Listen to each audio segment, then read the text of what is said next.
Welcome to Coffee Talk, brought to you by Hyatt Commercial.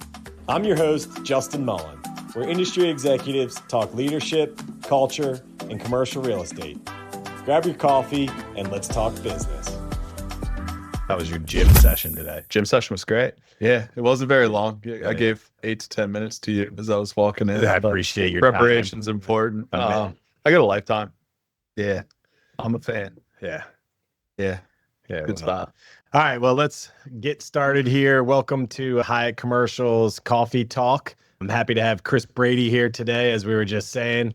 Chris, first and foremost, congratulations. 3.5-week-old little boy, first kid. How are you surviving? Appreciate it. Fatherhood's amazing. Yeah. It's definitely what they warn you about in terms of sleep being the first thing to go. But shout out to my amazing wife, Mary Kate. She's crushing it and doing a lot more work than I am. I'm doing everything I can to support her and the kid and enjoying the precious moments. She is an amazing lady. She was my daughter's second grade teacher last year, which is not how Chris and I have gotten to know each other, but she did a great job, and you guys only got married like a year ago. Our kids were all in the wedding or at the wedding. At least, true story. First anniversary coming up, and already got a little man in the building, so happy to be starting the family. All right, well, let's jump in. So we like to start off with a tough question. I'm going to add a new tough question, a burning question, if you will. What was your coffee order today, given your lack of sleep over the last few weeks? And, just interested to know, man, in the food industry. Yes, indeed. Coffee's been the most important player in our household outside of my wife. There's no doubt about that. Today, just drip coffee with a splash of half and half. Sometimes a little latte situation, a little foam to start the day, but it's been a lot of drip coffee over the last 3.5 weeks. I like to order when somebody else is getting it. Thank you, Gabrielle. A straight Americano black, but on my own app, it's Americano with a little sweet cream. So all right, now I've admitted that to the world. Well, but mix in the sweet cream next time. But so Chris Brady, founder and operator and everything for Timber Pizza right now. Timber's a very well-known brand. I'll let you give your background and bio here in a minute, but as our listeners know, what we like to do is start the podcast off with a challenging question. You know, when you look at your leadership and what you've built over the years, I think it's been 11 years now since you founded Timber, and you were a leader, I think, in other ways before that. How would you describe your current leadership style in one word or a couple of words? Yeah, I'll probably need a couple for that. Yeah, for me, it's always been collaborative and encouraging in terms of how I try to lead. And then I think overall, like the backbone of my leadership is stern but fair. You're not going to treat everybody the same when you're a coach or a leader, but I think being fair to everybody that works with you. It's also the collaborative aspect, I think, bleeds into the way I talk about who I work with. I'm a big, I work with them, not they work for me type of person.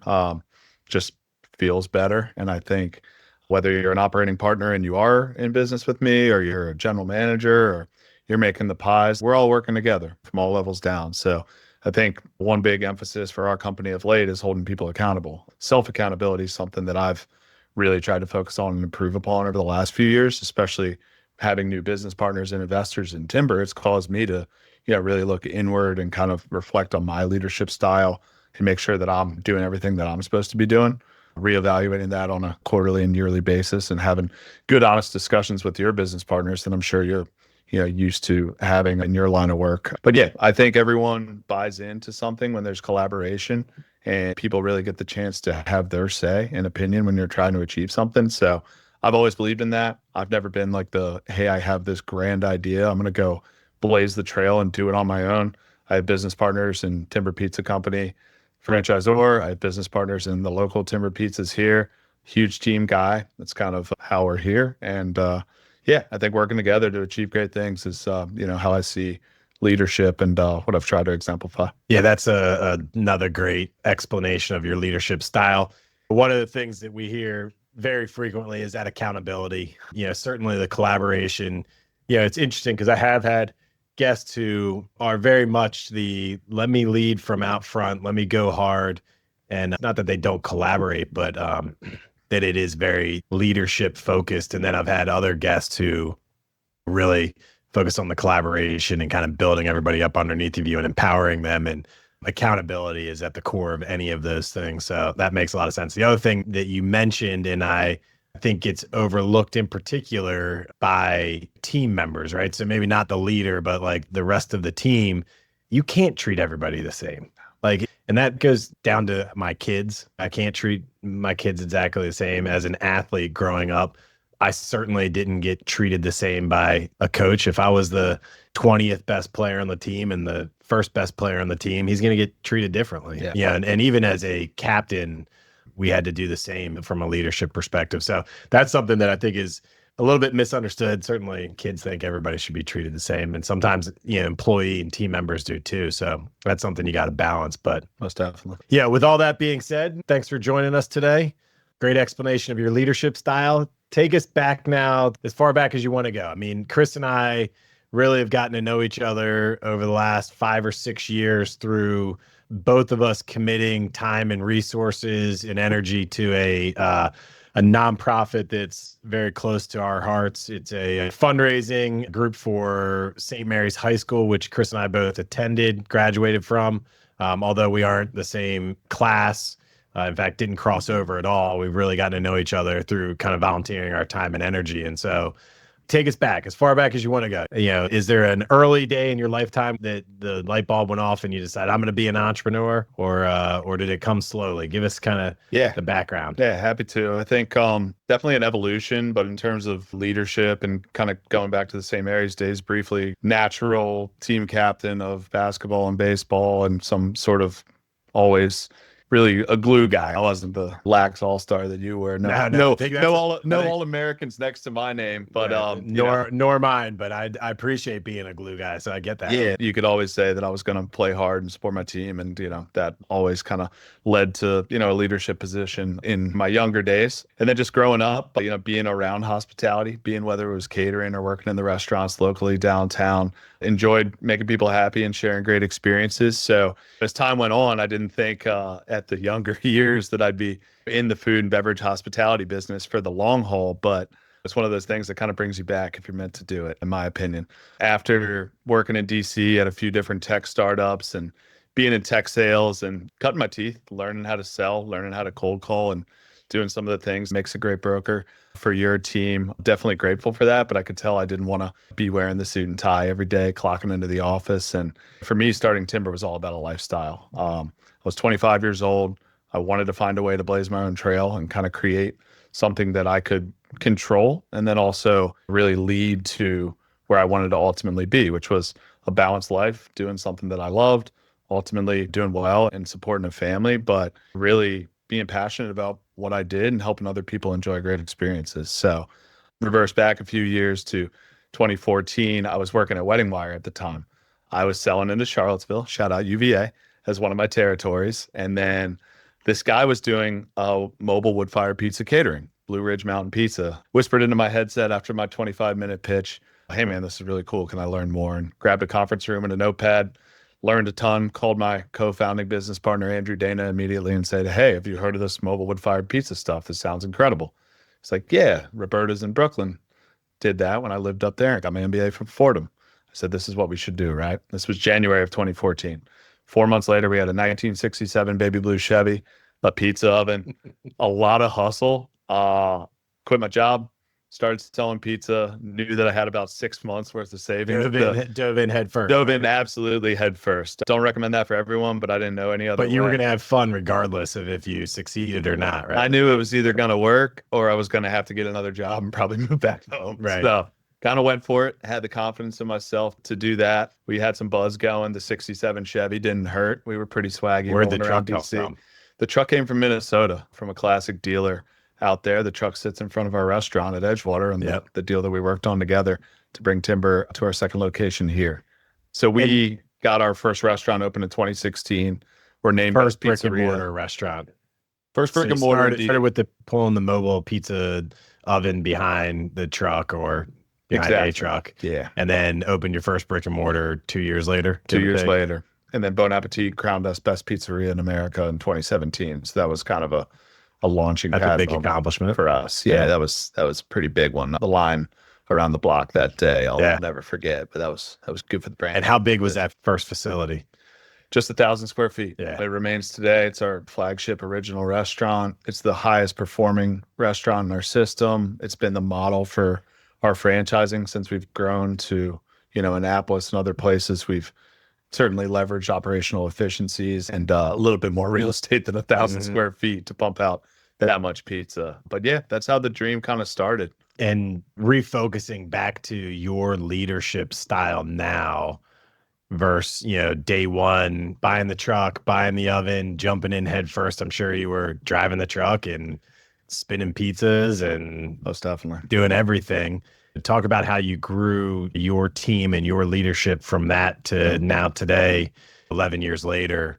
How many locations do you have open now? Where are they? And then back to the leadership side. Sure. So as far as the growth goes, we'll be opening our 9th brick and mortar location next month in Durham, North Carolina. We still have 5 mobile wood-fired ovens in the system, 3 that operate out of DC, service Annapolis and the greater DMV, and then 2 down in Richmond. To reverse back to the development on the leadership style, for me, a huge thing was learning how to delegate and trusting in folks to, when you start your own business and it's your baby, I probably was out there selling pizza for too long. Yeah. In hindsight, for a lot of reasons, learning how to trust and develop and turn into that player coach about 5 or 6 years ago. And, really investing time and showing everyone how to do everything and getting those key players. At the end of the day, the systems are extremely important, but the people and the people that you trust are the ones that are going to make it tick. And we'll come back to the systems side of it because I know, from our brief conversation before we started today, you do have a fairly structured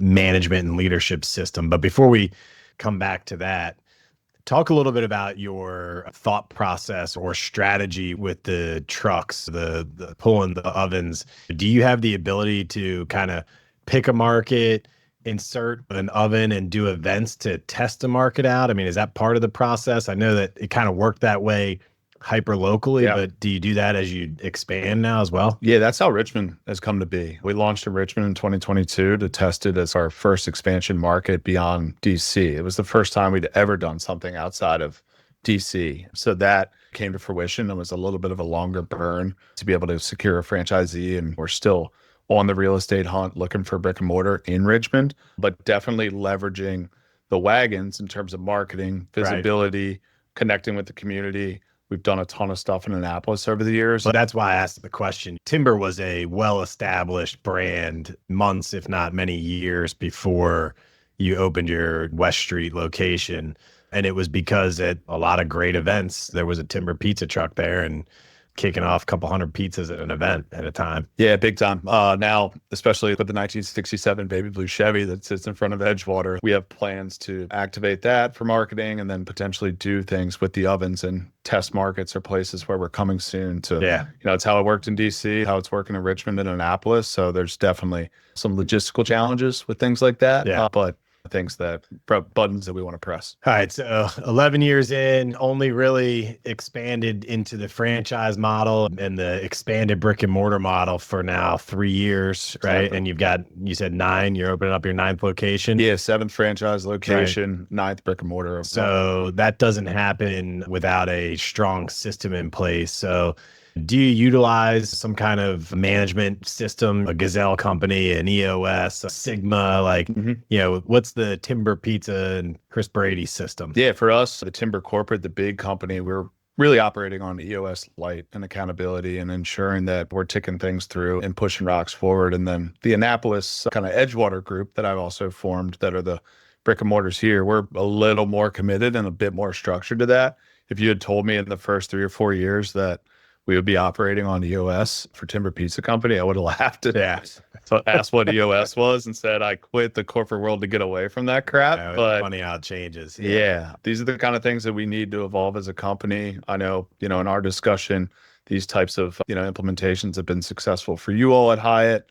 So many people that I know and respect in the business community lean on systems like this to be able to generate more traction. Yeah, and it's interesting because I look back at my early days in business and how I got into real estate, and I actually wanted to do what you're doing. In my mind, I didn't really know what the heck I was going to do with my career, and it was own a restaurant, own a cool fast casual with a bar, and it seems like a great lifestyle, which you're now living. But And then I kind of fell into real estate. I've told the story on the podcast before. I had a painting business, which probably would have been the most profitable thing I could have done if I had stuck with that. But I stepped away from it because I didn't think it was cool enough. Yeah.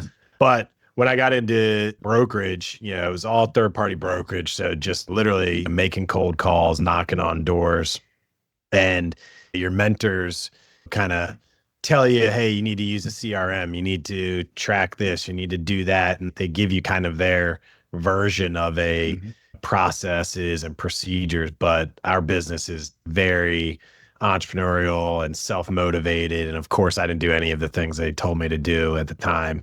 And as I said to you, as I've grown in my leadership role, I look back on those early days and I wish that somebody had held me accountable more. That accountability, like I even look back in like my first couple of years, we all want to be self-motivated, which we are, and self-disciplined, but it helps to have accountability and have a structure in place. And so that's what we've tried to help create, at Hyatt, where a new agent comes in and it's like, all right, here's all of the outlines and guidelines we can provide to you.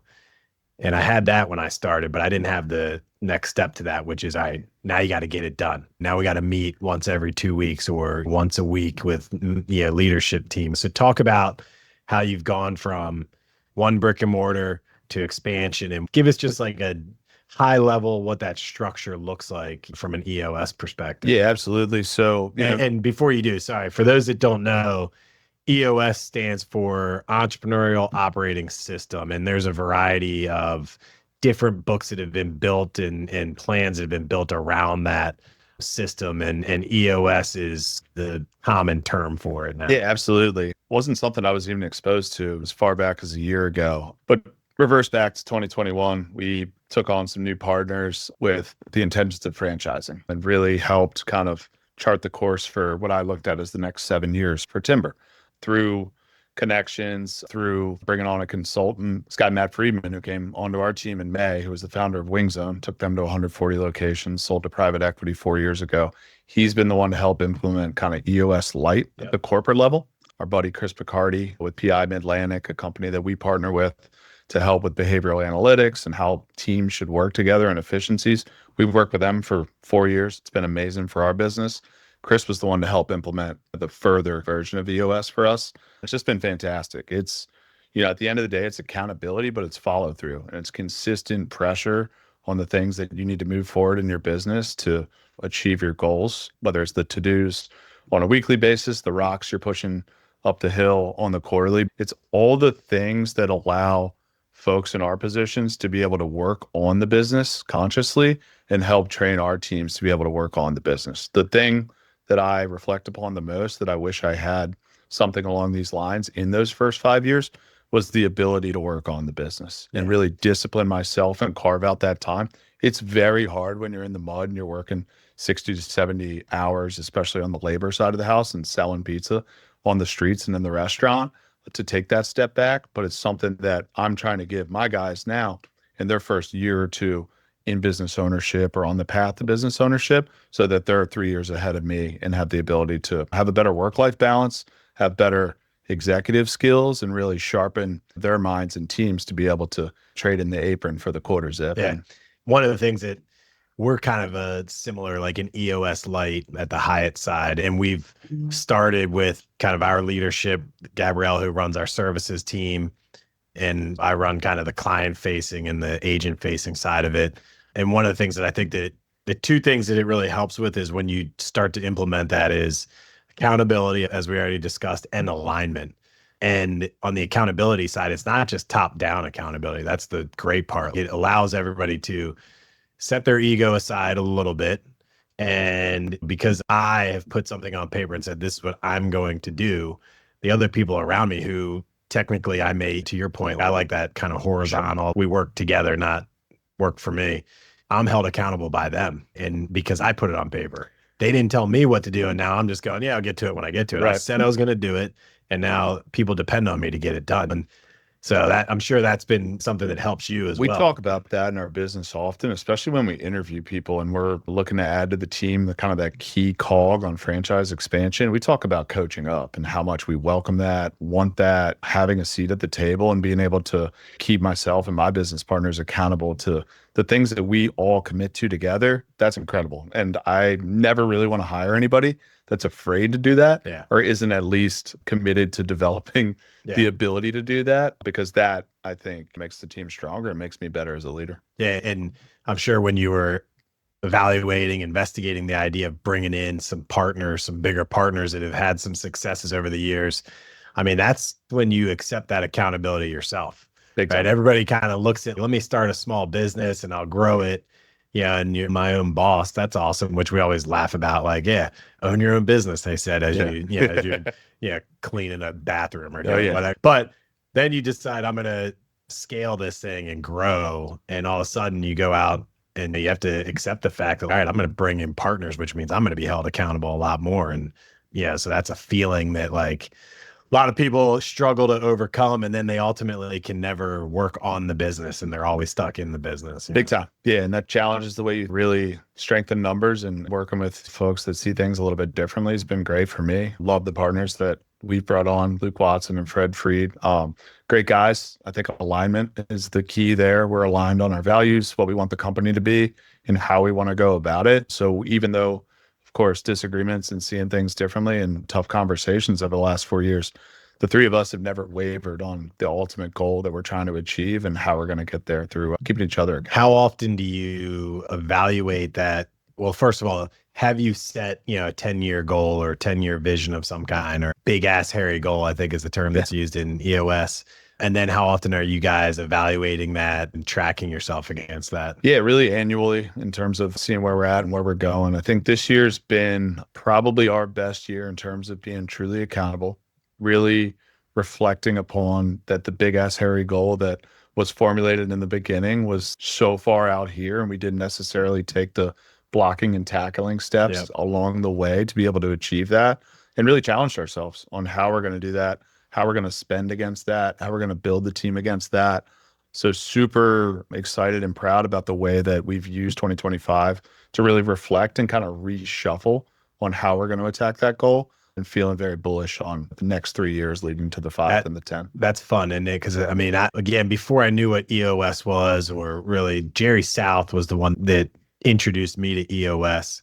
For those that don't know, Jerry started Town Park, which was a highly successful parking management company. But so I started kind of implementing my own little personal version of EOS maybe 3 or 4 years ago, and set some what I thought were big goals at the time. And you do struggle in that first year or two to recognize how am I actually going to get there. Yeah. And 2025 for us has also been a really transformational year. I mean, we've grown by 5 or 6 agents. We've substantially increased our top line revenues, and for the first time, I really can see my 10-year goal is not just achievable. Like, did I undershoot what it should be, and try and reevaluate, and so that's cool. So back to the alignment side of it, because I do think that's a critical piece of it. And that's something I'm evaluating right now. Like, we're opening our first satellite office. We've had people that work remotely primarily, but really we've only ever had an Annapolis office for Hyatt. But December 1st, we opened a Leonardtown office in Southern Maryland. Congratulations. Which is really hopefully our kind of jumping point for expansion continued south. But really making sure that I get aligned with Nick Stellway, who's opening up that office for us, and support him to grow and be a leader. As you guys evaluate franchisees and or just leadership within your own company, one, what are the traits that you're looking for? And two, how do you keep the timber culture in place as you grow? Yeah, scaling culture is something that keeps me up at night. We think about consistently. And for us, it always comes back to respect and having a mutual respect for who you're working with, the customers or guests, as we so often refer to them as, and the community that you're thinking about entering. For us, the franchise and marching down into Charleston or Charlotte or these new communities, for us, we're super cognizant of that. We're not going in and trying to kick down the door and knock out the local pizza place that everybody's frequented for 30 years. We want to be a part of the community. We want to work with franchisees that are cognizant of that and have the, respect for their own community. Of course, you're getting into franchising to build wealth and make money, but we're looking for a certain type of person that really shares that aligned value of Timber as a community pizza place, and a third place that people like to have kids' birthday parties and share beverages with friends. And whether it's date night, a business meeting, or spending time with the family, we've always said Timber is for everyone. So really at the baseline of respecting our culture and what we stand for and treating employees well, treating our guests, with first-class service. And when you do make those mistakes, making up for it and not being afraid to say, my bad. I think in business, like something that I've reflected on a lot over the last few years is I don't enjoy working with people that can't say my bad. Like it is something that just grinds my gears, and that's not my job, or not being able to say my bad or I made a mistake. I can't work with that. I need people that are not bigger than the job, not afraid to go fix that running toilet and do some dirty work. And it's part of the biz. I totally agree with you there. I mean, one of our core values is entrepreneurial grit, which what we consider that to be is you show up every day. That's the first part of it. And you do whatever it takes, basically. And everybody on the team has to have that same approach to it. Now the flip side of that too is that I've said for the last 7 years, and we're now transitioning to the other side of this equation, but we grew by sheer grit. It was just show up every day, do whatever it took. And now brute force is a term that I often use. Now it's like, now we need to kind of more clearly define roles. And it doesn't mean that you won't step in and help somebody and do all those things you just described, but really sharpening your axe going forward. Yeah, dividing and conquering across the organization is critical. And if you spend all your time just pounding and trying to get everything done, you have 11 channels underneath you, and you're not giving your 100% to the things that you need to do. So very similar in terms of how we kind of started. And you say 7 years, it was 7 years in when we took on new partners. So it made me really reflect, take a step back, think about what the next 7 years look like for me, my career, starting a family. And I'm super happy with how it's gone so far. We're kind of halfway down the path of those 7 years. And really at the end of the year is always a great time to reflect on how you're tracking on the growth goals. And I love that you guys are potentially going to overshoot where you wanted to go. Congratulations. That's the victory. We'll knock on wood there, no doubt. Our business is very cyclical though. So, it's a roller coaster. That's definitely top to bottom in the brokerage business. But all right. So looking forward, where is Timber headed? You don't have to necessarily give us your 10-year vision, but give us kind of where your next year, next 2 years, what it looks like. And then also, if you can, touch on the industry in general. Like, there's some weird trends out there of people not drinking as much as they used to. I think that local brands like Timber, in my opinion, have gained a lot of steam over the last few years over the nationals, so where's Timber going from here? Yeah, I think so. So this next restaurant that we open in Durham will be our 6th brick and mortar that we've opened in the franchising space in 16 months. Our goal is to get 5 open next year, with hopefully 2027 being that hockey stick moment where we're royalty self-sufficient, starting to head towards 6 to 8 a year, 10 to 12 a year, not hyper growth, but consistent uptick in growth. Really for us regionally, Mid-Atlantic, Southeast, trying to remain within a 2-hour flight or a 2-hour drive, at least for this early next phase of growth, is what we're very committed to. We've turned down deals further away.